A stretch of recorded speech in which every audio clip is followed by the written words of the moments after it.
लेकिन हिंदी के साहित्य का संवर्धन विकास जो है बिहार से, यूपी से, एमपी से तो बहुत ज़्यादा विकसित हुआ है। आप कितना सहमत हैं इस बात से? हिंदी ही भाषा है यहाँ की, हाँ, जनमानस की, लेखन की, पठन पाठन की, तो जाहिर है कि हिंदी में लिखने वाले लोग ज़्यादा होंगे। जन्म, शिक्षा, पढ़ाई, नौकरी के बारे में थोड़ा सा दर्शकों को बता दें। मैं बिहार के एक छोटे से गांव से हूँ, औरंगाबाद जिला है जी। वहाँ गांव का नाम है जगदीशपुर। अखबार में आप जो है कहानियाँ वगैरह प्रकाशित होने लगी? जी, अखबारों में मैं लिखना लगा, रिपोर्टिंग भी असाइनमेंट मिलता था अखबारों से। आप तक पहुंचा रहे हैं राव साहब को? सामर्थ्यवान ही तय करता है कि सच क्या है और क्या झूठ। दरअसल सवाल सच या झूठ का नहीं, सामर्थ्य का है। नमस्कार, प्रणाम, अभिनंदन, स्वागत। दोस्तों, मैं आपकी सखी हाजिर हूँ लेकर आपका पसंदीदा कार्यक्रम, जी हाँ, दस्तक, दिल की बात कलम से। आप सभी जानते हैं कि दस्तक में हर बार आपकी मुलाकात होती है हमारे ख़ास मेहमान से, और मेहमान भी वो होते हैं जो अपनी ख़ास पहचान बना चुके हैं। और इस कड़ी में हर बार आप कुछ सीखते हैं, जानते हैं, समझते हैं ज़िंदगी की उबड़ खाबड़ पगडंडियों पर चलने वाली शख्सियत के निजी अनुभव। क्योंकि जो हमारे साहित्यकार बंधु आते हैं साक्षात्कार हेतु, वो अपने जीवन के खट्टे मीठे अनुभव करते हैं साझा आपसे, और आपको भी कहीं न कहीं कुछ न कुछ तो प्रेरणा मिलती है। और ये प्रेरणा इसी तरह मिलती रहे, बातें भी होती हैं और जीवन के पक्षों पर भी बात होती है, और साहित्यिक यात्रा पर बात होते होते कुछ कविताएं, गज़लें, नगमे जो हैं आपके समक्ष होते हैं। और इस कड़ी में आज जो मेहमान हमारे साहित्यकार हमारे साथ हैं, हमारे ख़ास मेहमान हैं, उनको आपसे मिलवाने से पहले मैं उनके बारे में आपको कुछ एक बातें ज़रूर बताना चाहूँगी। और दोस्तों देखिए, मुझे कागज़ का सहारा लेना पड़ रहा है क्योंकि इतनी बड़ी शख्सियत है और इतना कुछ है, तो कागज़ का सहारा तो लेना ही पड़ेगा। डर लगता है कि कहीं कुछ छूट ना जाए। और जब शख्सियत, नाम, रुतबा, व्यक्तित्व दूर तक पहुंचता है तो उसकी खुशबू जब हमारे जस्ट टीवी तक आती है तो फिर हमारा दायित्व बन जाता है उनको यहाँ तक लाने का। हमारे साथ भी ऐसा ही हुआ है कुछ।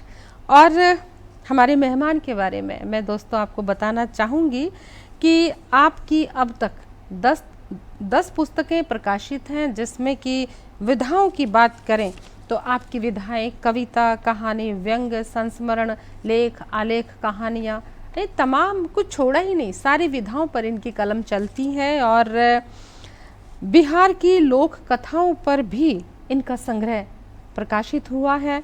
और इसके अलावा बात करें इनके मान सम्मान अवार्ड की तो दोस्तों राष्ट्र कवि मैथिली शरण गुप्त विशिष्ट पुरस्कार इनकी झोली में है। शोभना सम्मान, विलासा सम्मान, अटल रत्न अवार्ड, राजीव गांधी रत्न अवार्ड, विद्याधाम यूएसए द्वारा संस्कृति संवाहक अवार्ड और व्यंग्य महारथी पुरस्कार और जगदम्बी साहित्य शिखर सम्मान इनकी झोली में है।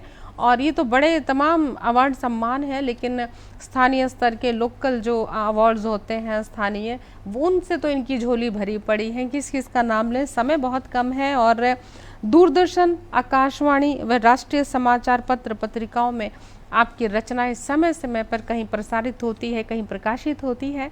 यानी राष्ट्रीय स्तर की खास साहित्यिक पत्र पत्रिकाओं में भी आपकी रचनाएं समय समय पर साया होती रहती हैं। और वर्तमान समय में कार्य की बात करें दोस्तों तो आप भारतीय संसद के लोकसभा सचिवालय में संयुक्त निदेशक के पद पर कार्यरत हैं। तो दोस्तों एक प्रतिष्ठित सम्मानित साहित्यकार हमारे समक्ष बैठे हैं। बहुत सवाल होंगे, बहुत बातें होंगी, बहुत पहेलियां भी होंगी, और उनके खट्टे मीठे अनुभव भी जीवन के हमसे साझा होंगे।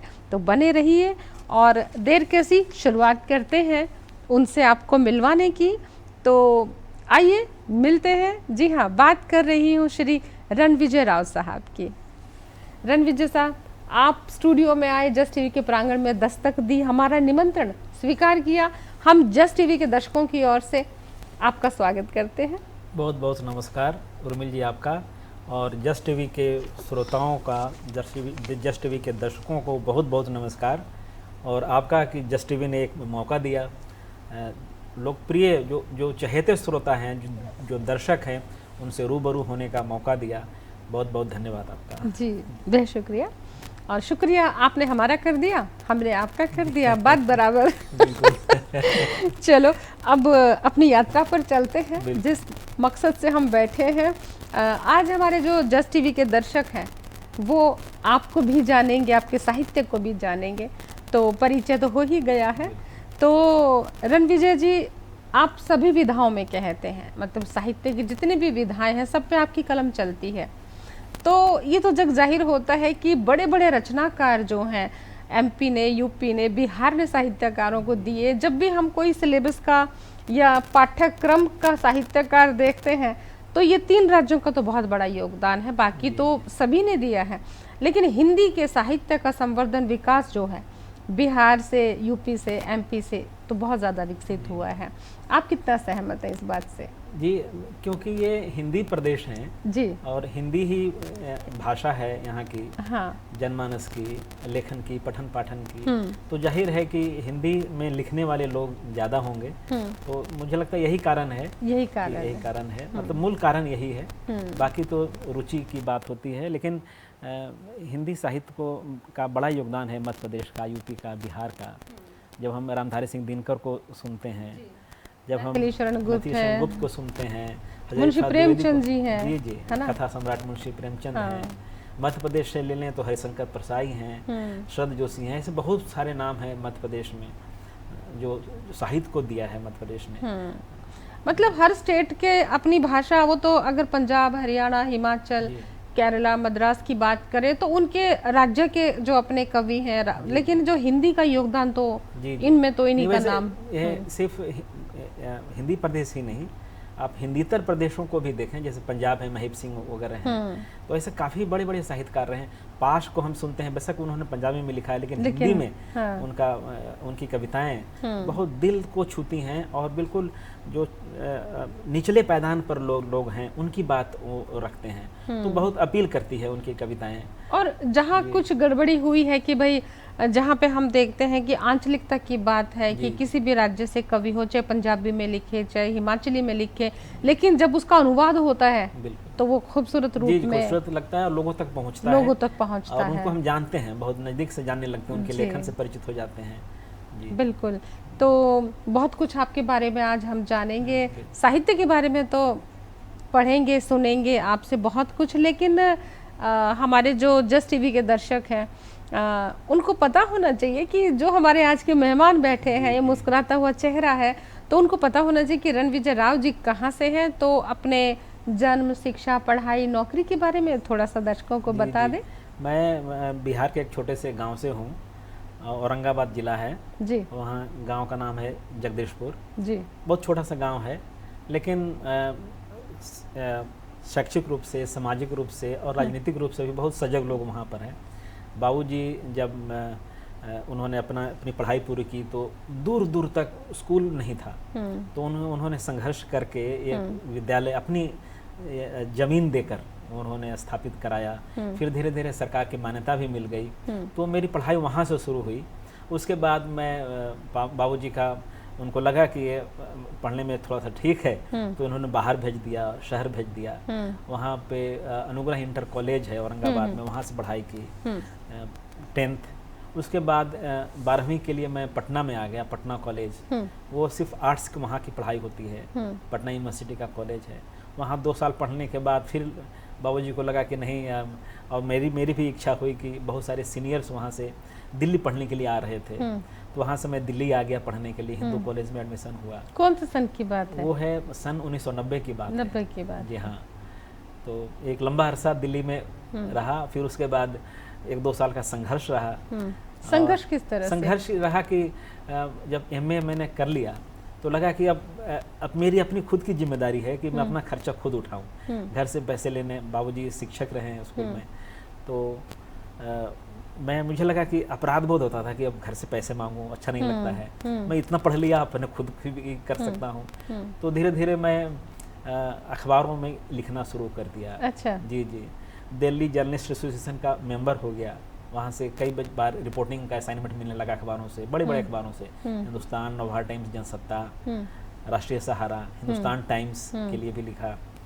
और उसके बाद रेडियो में भी इंटरव्यू दिया, संयोग से हो गया, बेशक कैजुअल समाचार संपादन और अनुवाद के लिए। पहले संस्कृत के लिए हुआ था, उसके बाद हिंदी के लिए भी हो गया। तो हिंदी का ये यात्रा चलती रही और फिर धीरे धीरे अब लगा कि अब तो रोजगार की बात होनी चाहिए। बाबूजी को लगता था कि भाई पढ़ लिख के करोगे क्या, यही सब तो जिंदगी गुजरेगी नहीं छोटे छोटे पैसे से। मतलब आपके बाबूजी को भी लगता था और आपको भी लगता मुझे था? भी लगता था कि एक ठिकाना तो होना ही चाहिए। तो फिर वो 1-2 साल का संघर्ष रहा। उसके बाद जब मेरी शादी हो गई, अच्छा, उसी दौरान एक प्रेशर था घर में। मैं अब जहाँ तक शादी की बात है जी। तो इस पर भी अच्छे से बात रखेंगे और भी बहुत सारी बातें जानेंगे आपके बारे में। दस्तक में और दिल की बात हो रही है और बहुत कुछ बातें हो रही है। आप देखिए क्या क्या होता है आज, क्योंकि हम उगलवा लेते हैं सारी बातें दिल की, और बहुत ख़ास बातें भी होती हैं जो अमूमन मुश्किल से साझा होती हैं, लेकिन अपने बस का है कि हम दिल की बात करते हैं तो दिल की बातें आ जाती हैं बाहर सामने से भी। तो जैसे कि आप बता रहे थे कि आपने नौकरी, अखबार में आप जो है कहानियाँ वगैरह प्रकाशित होने लगी। जी, अखबारों में मैं लिखना लगा, रिपोर्टिंग भी असाइनमेंट मिलता था अखबारों से। हिंदुस्तान में एक कॉलम दिया हुआ था बाजाबता, अच्छा। युवा जगत पेज पे। युवा जगत एक पेज है? एक फीचर पेज होता था। हाँ, तो कॉलम क्या था आपका? कॉलम था वो जैसे एम्प्लॉयमेंट न्यूज वगैरह होता है या कुछ इस तरह से, कहाँ कहाँ ये नियुक्तियाँ हैं, खाली हैं, अच्छा, और निकल रही हैं, तो उसके बारे में मैं संग्रह करता था उनका। तो वो एक मैं कह रहा हूँ कि वो खर्चे का जो था एक जुगाड़ हो गया था। अच्छा, रेडियो से मैं आने लगा था। हाँ, और फिर अखबारों का हो गया था। तो इस तरह से तो मैं जो बात कह रहा था कि एक अपराधबोध होता था कि घर से पैसे नहीं लेना है, तो अपना मैं खर्चे निकाल रहा था। तो फिर आप इकलौते थे? कितने बहन भाई थे? मैं 4 भाई हूँ और एक बहन है। हाँ, तो 5 लोग। मैं सबसे बड़ा हूँ। हाँ, इसलिए आपको अपराध बोध हुआ कि अगर एक टीचर है फादर जी, और आप बहन भाई हैं, आपके 4 भाई हैं जी, कि आप टोटल मतलब 5 हो गए। 5 हो गए। हाँ। आपसे छोटे 4? जी हाँ। और फिर बहन सबसे छोटी। तो 5 लोग और हैं जिनकी देखरेख पिताजी को करनी है। तो आपको अपराध बोध होने लगा। वैसे मैंने ये देखा है कि पहले के ज़माने में जो सबसे बड़ा होता ना, वो एक तरह से वो अपने बहन भाइयों का पिता की भूमिका निभाता था। तो आपको अपराध बोध होने लगे कि मैं वहाँ से नहीं मांगूंगा। जी, खर्चे नहीं लूंगा, मैं अपना खर्चा एमए कर गया हूँ। हाँ। मेरी जिम्मेदारी है कि मैं अपने खर्चे अब खुद उठाऊं। ये हालांकि कॉलेज के पढ़ने के दौरान भी मुझे कई स्कॉलरशिप मिलते थे, 8-10 स्कॉलरशिप मिलते थे। तो मैं किताबें खरीदता था, शौक था पढ़ने का। तो और कपड़े लत्ते जो अपने मनमर्जी के खरीदता था। अच्छा। ये सब तो अच्छा लगता था कि चलो मैं अपने कर रहा हूँ। लोग पुरस्कार भी मतलब दे रहे हैं कई जगह, जो प्रतियोगिताएं होती थी कॉलेज स्तर पे, तो कई जगह मैंने भाग लिया। और कॉलेज में ऐसा मौका मिला कि जब मैं दिल्ली आया पढ़ने के लिए, तो एक जब गांव से निकला था तो एक छोटा सा परिंदा था, और कुछ नहीं था हमारे पास। एक बेडिंग लेके आया था, 8-10 किताबें थी, लेकिन यहाँ आया तो सब कुछ दिल्ली ने मुझे दिया। और हमारे साथ में कई ऐसे लड़के पढ़ते थे जो आज अपने अपने मुकाम पर हैं। कोई बहुत बड़ा ब्यूरोक्रेट है, कोई फिल्म इंडस्ट्री में बहुत बड़ा नाम है, और कोई क्रिकेट में बहुत अच्छा कर रहा है, जैसे इम्तियाज़ अली हैं। वो मेरे बैच के हैं, मेरे क्लासमेट नहीं हैं लेकिन मेरे बैच के हैं। फिर अजय जडेजा हैं, क्रिकेटर हैं। और फिर ऐसे बहुत सारे, एक राकेश रंजन हैं जो फिल्मों बनाते हैं, नलिन सिंह हैं। ये सब हमारे साथ पढ़े लिखे हैं। तो लगता है कि वो मतलब मेरे लिए कुछ ऐसा नहीं था कि जो खोने के लिए था, जो भी था मुझे पाने के लिए था। नहीं, फिर एक चीज़ और है, मैंने तो ये देखा है कि जो छोटे छोटे गांव से आते हैं, जो बहुत छोटे गांव के हैं, उस छोटे गांव के बच्चे ही बड़ा काम करते हैं।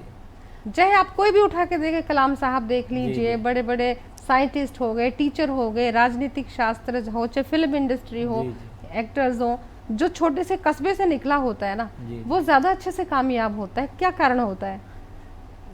ये कारण ये होता है कि उसके पास जो भी है पाना ही है, खोना कुछ नहीं है, खोने के लिए कुछ नहीं और वो ऐसा परिंदा है जो उसके लिए पूरा आसमान है उसको प्राप्त करने के लिए, जो भी चीजें वो चाहे, जिस फील्ड में जाना चाहे, संघर्ष करे, जूझने का जज्बा हो जिंदगी से, तो सब कुछ पा सकता है। और सीमाएं हैं नहीं उसके पास, वो अपनी सीमाएं खुद निर्धारित कर सकता है, तो उसके पास पाने के लिए बहुत कुछ होता है। और जो गांव से आता है तो देखता है कि भाई वो फलाना वहां तक है तो हम क्यों नहीं वहां तक पहुंच सकते हैं, तो उसके लिए पगडंडियां अपनी खुद बनाता है। उच्च विचार और सादा जीवन, हाँ, दो ही चीजें होती हैं। जी हाँ, जी जी, बिल्कुल। बड़े सपने, और वो तो है कि बहुत बड़े नाम आपने लिए, जैसे कलाम साहब का नाम लिया, शास्त्री जी थे जो नदी तैर कर पार करके कई मील दूर, उस समय साधन थे नहीं आने जाने के। अब तो है कि बहुत कुछ हो गया है, अब तो हम डिजिटल एज में रह रहे हैं, साइबर एज के बच्चे भी जन्म ले रहे हैं, सही बात वो है। साइबर एज के बच्चे हैं आज के डेट में, हाथ में मोबाइल होता है, उसमें कुछ नहीं होता था, तो पाने के लिए बहुत कुछ होता था, तो खोने के लिए कुछ नहीं था। पर दिल्ली में आपने क्या क्या पाया? दिल्ली में जब मैं आया तो अच्छा घर का जो मैंने कहा कि जिम्मेदारी थी, बड़ा होने के कारण अपराध बोध था कि घर से कुछ नहीं लेना है, तो प्रेशर था कि भाई एमए कर लिया, अब तो शादी करनी है। अब माँ बीमार वगैरह कुछ रहती थी, तो हुआ कि अब मैंने भी हाँ कह दी, अब कब तक टालेंगे, जब तक रोजगार मिलने का नहीं मिलेगा, कुछ ऐसा तो नहीं है कि भाई फलाने तारीख को मुझे अपॉइंटमेंट लेटर मिल जाएगा और मैं अभी इंतजार करने के लिए कह दूं। तब तक मेरी शादी हो गई। किस उम्र में आपकी शादी? कितने साल के थे? मैं उस समय था 25 साल का था। 25 साल के जी, थे। जी जी। तो फिर मैं तो कहूँगा कि मिसेज हैं सोनी लक्ष्मी राव, वो भी लिख रही हैं, कविताएं लिखती हैं, तो उनका बहुत बड़ा योगदान है। मैं कहूँगा कि वो मेरे लिए लकी हैं कि वो मेरी ज़िंदगी में आई और उसके 1 साल के बाद ही, 1 साल के अंदर ही कहिए, मेरी नौकरी लग गई तो ऐसे जगह पे लग गई कि उसके बाद सबसे बड़ी संस्था है, देश की संसद है, लोकसभा सचिवालय है, वहाँ पे मुझे अनुवादक के रूप में मेरी नौकरी लगी और वो क्लास 2 गैजेटेड होता था। तो मुझे बहुत अच्छा लगा कि नौकरी लग गई। बाबूजी को बताया, बाबूजी बहुत खुश हुए और मतलब मेरे लिए लगा कि मतलब संघर्ष जो भी एक 1.5 साल का 2 साल का रहा, तो उसके बाद नौकरी मिली तो मुझे बहुत खुशी हुई। और हमें भी इस बात की राव साहब बहुत खुशी है कि आप इस बात को पूर्ण रूप से स्वीकार कर रहे हैं कि आपकी धर्मपत्नी के आपके जीवन में आने के बाद आपकी नौकरी लगी, वो आपके लिए बहुत भाग्यशाली है। ये शब्द ना सुनने में बहुत हमें सुकून देते हैं कि अब तो ये भी कहते हैं जिस घर में बेटी है लक्ष्मी आ गई है, कितना अच्छा लगता है सुन के। पहले के ज़माने में बेटी होती थी तो लोगों के माथे पे शिकन आ जाती थी, है ना, कि उनको लगता था कि पहले पढ़ाओ लिखाओ, शादी करो, दहेज दो, तो एक बोझ लगती थी कईयों को, हर एक किसी को नहीं, जिसकी जैसा झोपड़ी हो, जिसका जैसा। लेकिन अब अभी सब कुछ बदल गया है, अब बेटों से ज़्यादा बेटियां सेवा कर रही हैं, बिल्कुल, बिल्कुल, आगे हैं, और बेटियां बहुत काबिल होती जा रही हैं, दिन पे दिन वो अपना लड़कों से भी हर चीज़ में आगे हैं, हर जगह अपना परचम लहरा रही हैं। लेकिन बीवी के लिए इतने इतने खूबसूरत शब्द सुन के हमें बहुत अच्छा लग रहा है। जी नहीं, कई बार ऐसे हंसी मजाक में बोलती भी हैं अच्छा, तो मैं नहीं आती तो खाक छान रहे होते। अरे वाह, ये तो सही कह रहे हैं कि अगर आप उन्हें कहोगे कि आपकी वजह से नौकरी लगा, तो जब झगड़ा होगा तो ये कहेंगे मैं नहीं आती तो पता नहीं कहाँ खाक छान रहे होते। सही बात तो है। मुझे भी बहुत खुशी होती है और ये हंसी मजाक का दौर चलता रहता है, खिंचातानी जो होती है हर परिवार में होती है, तो उस तरह से। लेकिन बहुत अच्छा लगता है। पति पत्नी में तो वो चलता ही है जी, जी। कि भाई वो तो तुमने पल्ला पकड़ रखा था, वरना तो इतने अच्छे अच्छे रिश्ते आ रहे थे तो भाई लिए क्यों नहीं, किसने रोका था। बिल्कुल, तो ये है कि बहुत संयोग से, ये भी संयोग है, ऊपर से बनकर आते हैं और बहुत खूबसूरत। तो इस वक्त आप सचिवालय में, यहाँ लोकसभा सचिवालय में, अभी हाल ही में मैं आपको बताते हुए मुझे भी खुशी हो रही है कि 1 तारीख को ही मेरा ऑर्डर आया है संयुक्त निदेशक का। जी, तो बहुत मैं अब पहले डिप्टी डायरेक्टर था, अब ज्वाइंट डायरेक्टर हो गया हूँ। क्या बात है। जी, जी। तो फिर ये हमें बहुत खुशी की बात है कि इतने जिम्मेदार पोस्ट को संभालते हुए आप साहित्य की डोर को भी पूरी मजबूती से पकड़े हुए हैं। और मैं देख रही हूँ कि आपकी 10 किताबें हमारे समक्ष रखी हैं और बहुत कुछ प्रकाशन के लिए भी आपका गया हुआ है। और जब हमें पता चला कि इतना अच्छा साहित्य सृजन है आपका, तो हमने तभी आपको निमंत्रण दिया कि दिल्ली से बुलाते हैं आपकी बात, और बात करते हैं आपके साहित्य पर, ज़रा बात कर लेते हैं। एक आपकी किताब बहुत मकबूल है बिहार की लोक कथाओं के ऊपर, और ये बहुत खुशी की बात है जब कोई साहित्यकार अपनी कहानियां तो कहता ही है, लेकिन अपने लोक कथाओं को जिंदा रखते हैं, अपनी लोक कथाओं को आगे आने वाली पीढ़ी को, उन परंपराओं को, उन कथाओं को आगे जो भेजते हैं संवाहक के रूप में। ये बहुत बड़ी बात है। तो दोस्तों ये देखिए, बहुत खूबसूरत किताब है, बिहार की लोक कथाएं हैं इसमें, और बहुत ही फेमस किताब है। मैं इसके बारे में पहले तो ये बताइए कब आई ये किताब? ये किताब 2017-18 में आई है। जी जी जी। और ये जब मैंने देखा, कई जगह मैं जाता था तो उत्तर प्रदेश की लोक कथाएँ, मध्य प्रदेश की लोक कथाएँ, इस तरह से होता था, तो मैं अपने प्रदेश की लोक कथाएँ खोजता था, मिलता नहीं था। तो मुझे लगा कि यह मेरी जिम्मेदारी है, तो मैं भी लिखता हूँ तो कम से कम जो एक पीढ़ी है जो जैसे मगही की लोक कथाएँ हैं, मगही भाषा में है, मिथिला की लोक कथाएँ हैं, मैथिल भाषा में है, जी जी। भोजपुरी की लोक कथाएँ हैं, तो एक समग्र बिहार की लोक कथाएँ इस तरह से नहीं था। तो मुझे लगा कि मुझे करना चाहिए, तो मैंने संकलन किया हर जगह। इसमें मैथिली की भी हैं, भोजपुरी की भी हैं, अंगिका भी, अंग की भाषा भी है। ये जो एक राज्य के अंदर भी जो अनेक भाषाएं, इस पर हम बात करेंगे राव साहब, जानेंगे कि और कौन कौन सी, एक राज्य के अंदर बिहार में भी कौन कौन सी भाषाएं की लोक कथाओं पर कहानी, किस्से हैं जिनका समावेश किया है राव साहब ने। राव साहब हमारे साथ हैं, रणविजय राव जी, और बहुत कुछ साझा कर रहे हैं। हम बात कर रहे थे बिहार की लोक कथाओं पर, तो आगे बातों का सिलसिला बढ़ाते हैं। आगे की लोक कथाएं क्या होती हैं और उनके मन में आया कि लोक कथाओं का विस्तार विकास कैसे करना है।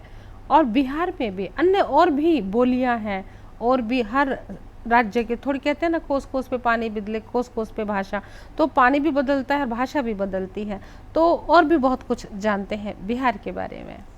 तो राव साहब, आपने बताया कि बिहार में जो भाषाएं बोली जाती हैं कि भाई पटना साइड की ये है, तो थोड़ा सा विस्तार से थोड़ा बताइए। जी, ये मूल रूप से 4 भाषाएं हैं, लोक भाषाएं हैं बिहार की, मगही, भोजपुरी, मैथिली और अंगिका। जी जी। अंगिका है अंग देश, जो अब जानते हैं, जहाँ कर्ण को राजा बनाया गया था, दुर्योधन ने अच्छा राजभार दिया था, तो वो है अंग देश। वो मुंगेर, भागलपुर, ये सब इलाके आते हैं। जी। मिथिला उत्तर बिहार है, वहाँ जैसे दरभंगा, मधुबनी, सहरसा, मधेपुरा, पूर्णिया, कटिहार, ये सब जिले आते हैं। भोजपुरी है, चंपारण है, छपरा है, फिर भोजपुर जिला है बिहार का, आरा है, ये सब आ जाते हैं। मगही का है नवादा, नालंदा, औरंगाबाद, गया, पटना, ये सब जिला आ जाते हैं। जी हाँ, मगही भाषा है। तो आप मूलतः कौन से उसमें आते हैं? मैं मगध का हूँ। मगध के? हाँ। और मगही भाषा है, मेरी लोक भाषा है। जी जी जी। और ये समग्र संकलन जो है, तो मैंने कोशिश की कि जो लोकप्रिय लोक भाषाएं हैं, जो युगों युगों से चली आ रही हैं, दादी नानी जो कहानियां सुनाती थी बचपन में, जी, उस समय। तो यहीं से मैं एक सवाल फिर उठा लेती हूँ। जी जी। दादी नानी के ज़माने में वो जो कहानियां, आपने वो दौर देखा है कि आप आंगन में चारपाई बिछी है आसमान के नीचे, और दादी है, या फिर आपके नाना के यहाँ गए तो नानी है, कहानियां सुनाया करती? जी बिल्कुल।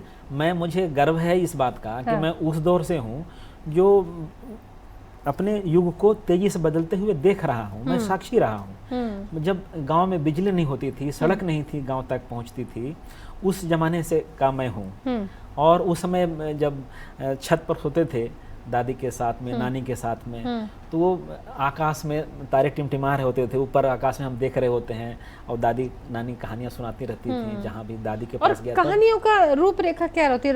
राजाओं की कहानियां होती थी या संस्कार से संबंधित होती थी? वो हर तरह की कहानियां होती थी। राजाओं की कहानियां होती थी, रानियों की कहानियां होती थी, और जो बहुत फेमस जो होता है, जो कहेंगे कि चोर ही समझिए, चोर कैसे आ जाता था। एक टिपटिपुआ है, एक कहानी इसमें है। अच्छा। तो कैसे वो बच गया चोरी होने से घर में, और टिप टिप बारिश हो रही है, चोर आया हुआ है, लेकिन टिप टिप की आवाज आ रही है, तो वो लगता है कि उसको लगा कि कोई है जो जगा हुआ है, नहीं तो वो भाग गया चोर।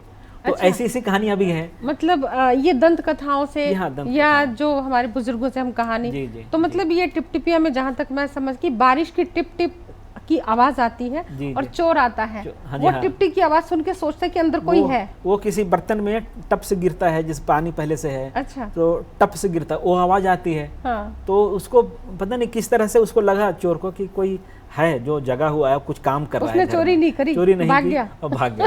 जी हाँ। क्या तो बात इस है। तरह की भी कहानियां हैं।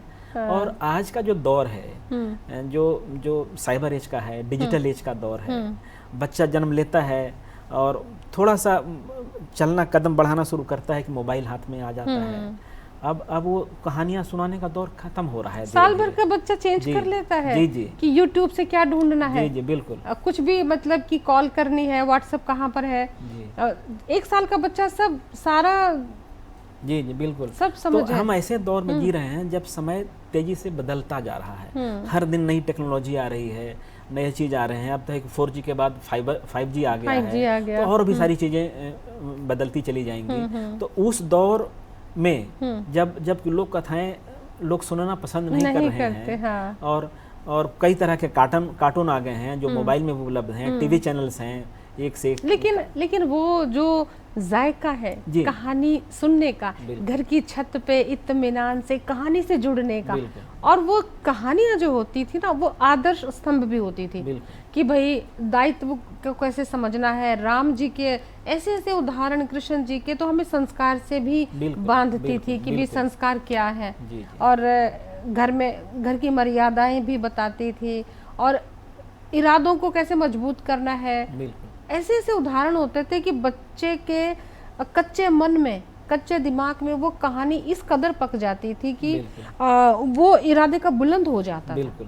तो हर तरह की कहानियां होती थी ना, जो मन में जज्बा भरती थी, जो साहस देती थी, जो ऊर्जा से भर देती थी। तो ऐसे ऐसे मर्यादा संस्कार की। तो जैसे आपके बिहार की लोक कथाएं हैं, तो इन कथाओं में कितनी कहानी, इस किताब में कितनी कहानियां हैं? कथाओं इनमें करीब है कि 39 हैं। ये छोटी छोटी बहुत सारी, छोटी छोटी हैं, थोड़ी सी कुछ बड़ी हैं। हाँ। इस तरह से तो और सारी मोस्टली वही हैं जो आपने सुनी हुई है बचपन से लेके। बिल्कुल। और एक अंचल से दूसरे अंचल में भी कई बार कहानियां चली जाती हैं। उसी को मगही भाषा में कही जा रही है बात, उसी को मैथिली भाषा में कही जा रही है। तो ये आपने हिंदी में लिखी है कि उसी भाषा में, मगही में है? हिंदी में है। हाँ। तो उसको मैंने कुछ, तो जैसे मैं मगही भाषा से हूँ तो मैं जानता हूँ, समझता हूँ, तो मैंने हिंदी में कर दिया। भोजपुरी की है, क्योंकि करीब करीब मैं सभी भाषाओं से परिचित हूँ। बोल बेशक नहीं लेता हूँ, लेकिन काम चलाऊ कभी कभी बोल भी लेता हूँ। भोजपुरी में बोल लेता हूँ, मगही बोल लेता हूँ, मैथिली काम चलाऊ टूटी फूटी भाषा में। पंजाबी भी कई बार मेरे दोस्त रहे हैं। हाँ। तो मैंने कोई नहीं, आप जब चंडीगढ़ से अब जाएंगे ना, कुछ सिखा के भेजेंगे। बिल्कुल। पंजाबी रंग तो अपने आप में अनोखा रंग है। भाषा कोई भी हो, बात ये होती है कि कितने तरीके से आप अपने दिल की बात कह पाते हो। भाषा तो माध्यम है, इस कान से सुनकर दूसरे कान तक पहुंचाने का। लेकिन जो दिल को झकझोर दे, जो कहते हैं ना कि रूह तक आवाज पहुंचे, वो भाषा है। कई बार किसी की जबान भी नहीं होती, लेकिन फिर भी वो मूक बधिर लोग अपने दिल की बात कहते हैं। तो भाषा का योगदान सिर्फ इतना होता है कि कितनी आसानी से, कितने खूबसूरत तरीके से आप दिल में उतरते हैं, और आप कविताओं के माध्यम से भी दिल में उतरते हैं। तो जरा सी बात करते हैं, ये कश्मकश आपकी किताब का नाम है, बहुत खूबसूरत किताब है। ये मेरे ख्याल से आपका पहला काव्य संग्रह है। ये कब आया था? ये 2015 में आया था। तो दोस्तों देखिए, राव साहब कभी न कभी कश्मकश में भी रहे हैं, ये किताब बताती है।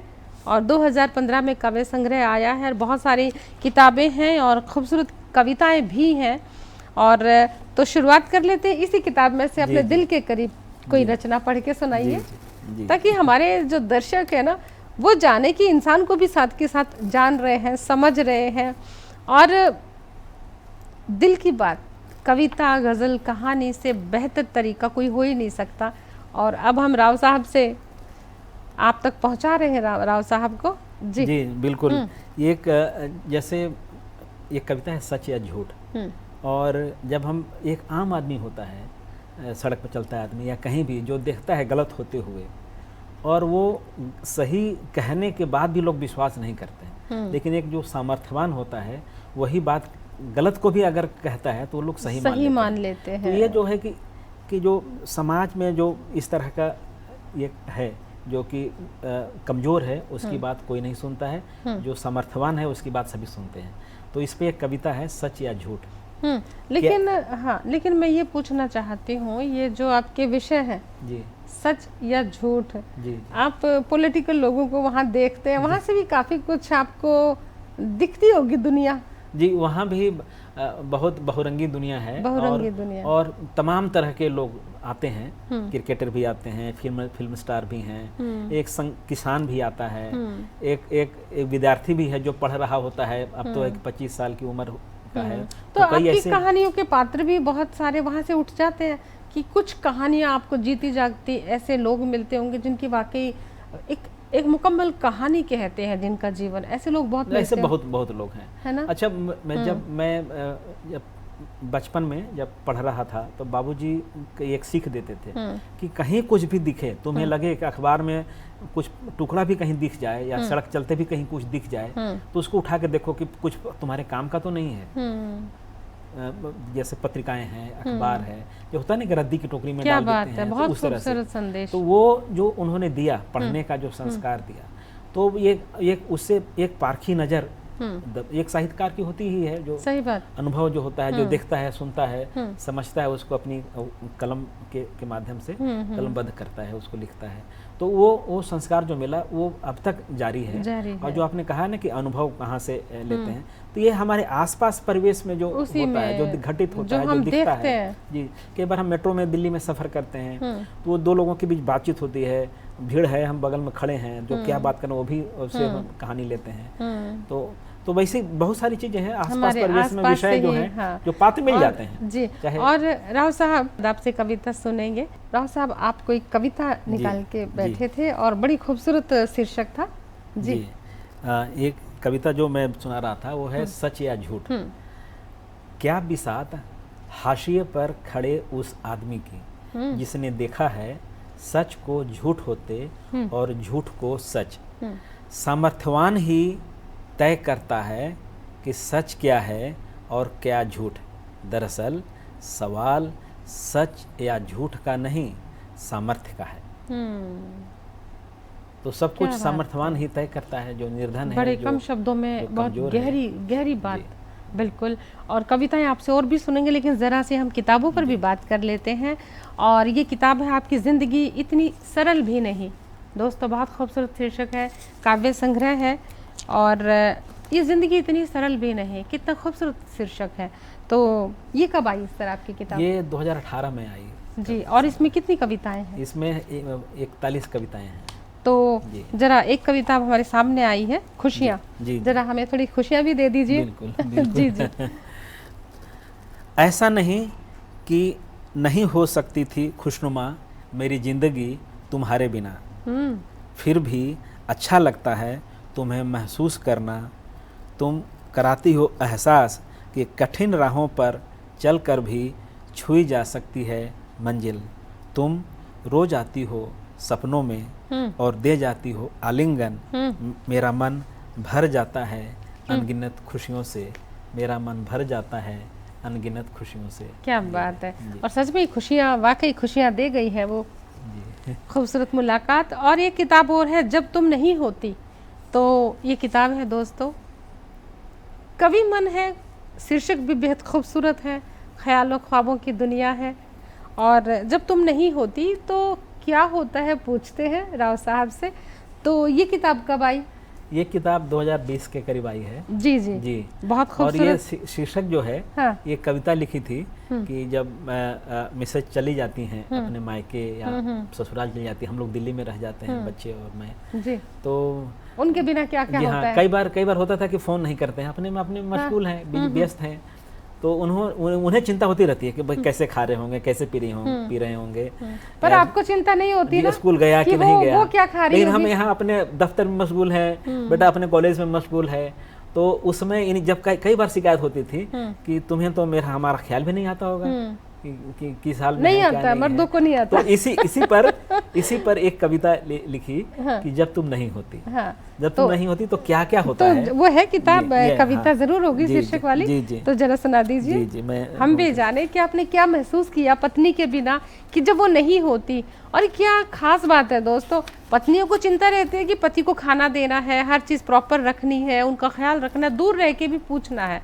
पर बहुत बिरले पति होते हैं जो अपने काम से वक्त निकाल कर पूछ पाते हैं कि तुमने भी कुछ खाया कि नहीं। खैर, जी। पत्नी शायद पत्नी कहीं ना कहीं माँ की भूमिका भी अदा जी, जी, करती बिल्कुल, है ना। बिल्कुल, पर बिल्कुल। पति पिता की भूमिका नहीं निभा पाता। ये कड़वा सत्य है दोस्तों। नहीं है तो दोनों का परस्पर सहयोग चलो, सामंजस्य हम रहता है। विवाद में जी, नहीं जी, बिल्कुल, जाएंगे। बिल्कुल। इस मामले में तो जी। महिलाएं ही ऊपर रहेंगी। जी बिल्कुल बिल्कुल। जी, स्वागत है। जी, जी। कविता है जब तुम नहीं होती। हम्म, वैसे ऐसा तो कभी कभार ही होता है जब तुम नहीं होती हो। तुम्हारा न होना रिक्तता से भर देता है, घर में बहुतों के और बहुत कुछ होते हुए भी। एक शून्य सा लगता है, खालीपन सा लगता है जिसे नहीं भर सकता कोई और। तुम भी जानती हो यह सब, पर पता नहीं क्यों एक भ्रम सा एहसास होता है तुम्हें कभी कभी। और बोलती भी तो हो तुम कि मैं तो याद भी नहीं आती होंगी। बच्चे भी कहाँ याद करते हैं, कोई फोन भी तो नहीं करता।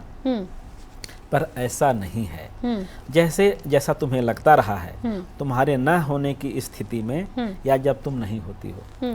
जब तुम नहीं होती हो तो तलाश होती है तुम्हारी, नजर जाती है बार बार जहाँ तुम अक्सर बैठा करती हो, जहाँ बैठकर अक्सर निहारती हो मोबाइल, चेक करती हो मैसेज, व्हाट्सएप अथवा फेसबुक, या यूट्यूब पर खाना खजाना भी।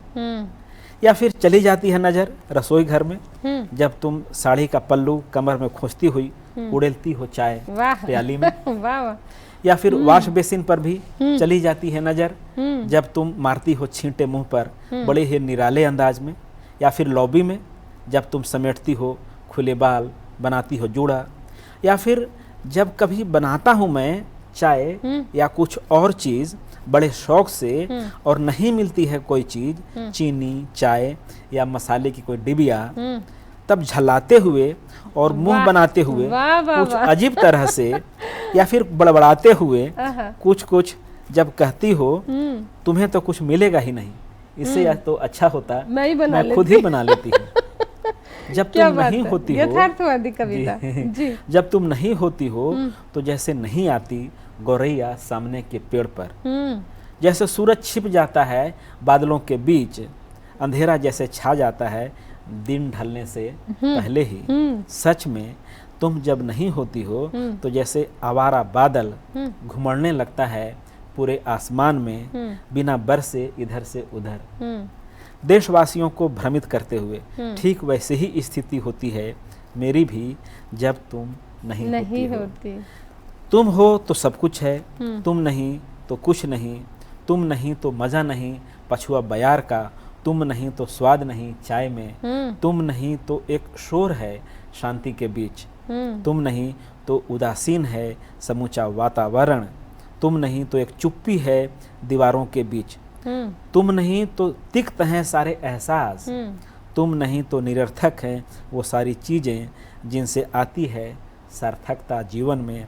सच में कुछ नहीं होता जब तुम नहीं होती हो, कुछ नहीं होता जब तुम नहीं होती हो। यकीन मानिए, पत्नी प्रेम से ओतप्रोत ऐसी कविता सुनकर बहुत दिन के बाद ऐसी कविता सुनी है जिसमें पत्नी प्रेम मुखरित हुआ है। जी, जी। और मैं एक बात और कहना चाहूँगी कि जब वो नहीं होती ना तभी ऐसी कविताएं होती हैं। बिल्कुल। आने के बाद तो नज़रअंदाज कर देते हैं कि वो क्या है, क्या कर रही है, सब नॉर्मल होता है। लेकिन जब नहीं होती ना, जब नानी याद आती है फिर सारी बातें याद आती है।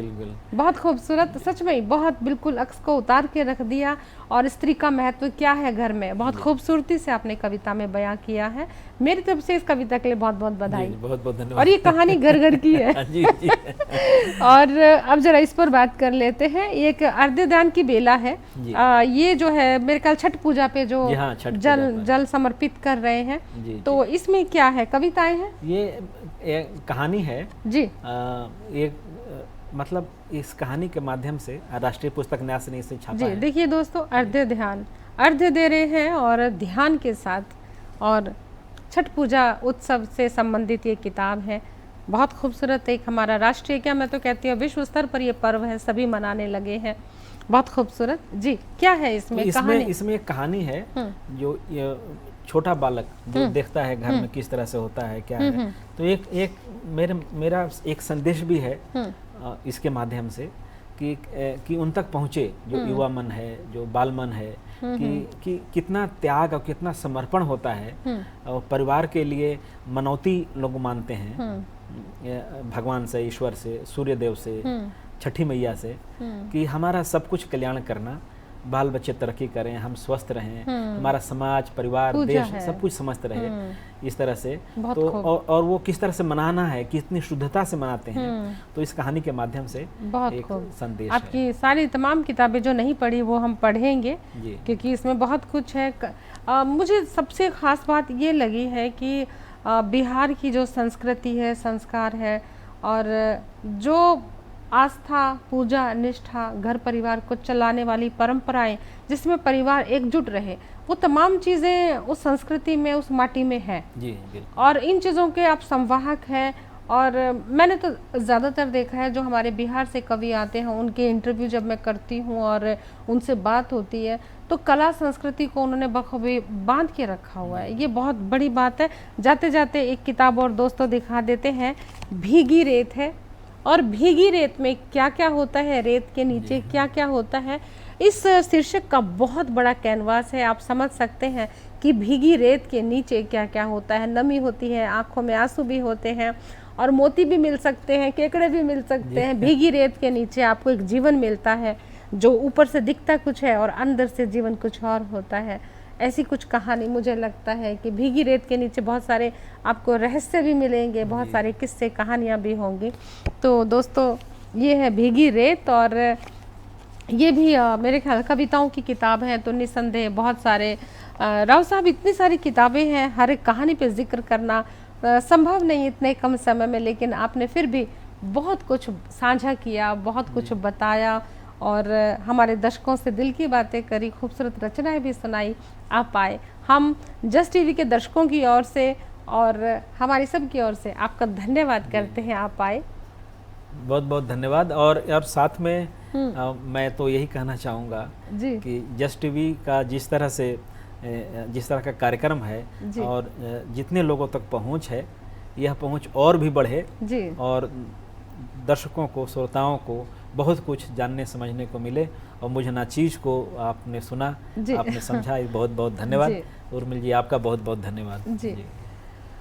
तो दोस्तों, आज एक कहते हैं ना कि मुकम्मल मुलाकात दिल के लेखक से, जो दिल से बातें करने वाले भी होते हैं, और अपने बारे के, अपने जीवन के बारे में बहुत कुछ साझा करते हैं, और बहुत खूबसूरती से, बहुत तरीके से, बहुत दिल से आज बातें बताई रणविजय साहब ने। और हम जिस टीवी की ओर से आपका धन्यवाद कर ही चुके हैं, हम फिर दोबारा याद करेंगे, आपको इस वायदे के साथ बैठे हैं। बहुत कुछ सुनना बाकी रह गया, और दोस्तों फिर एक मुलाकात होगी ज़रूर बहुत जल्द, बहुत कुछ सुनेंगे। और किसी भी इन्फो के लिए इन्फो कीजिएगा, info@justbroadcasting.com पर। अपना प्यार हमें इसी तरह देते रहें, और जल्द आएंगे एक और मुकम्मल मुलाकात लेकर।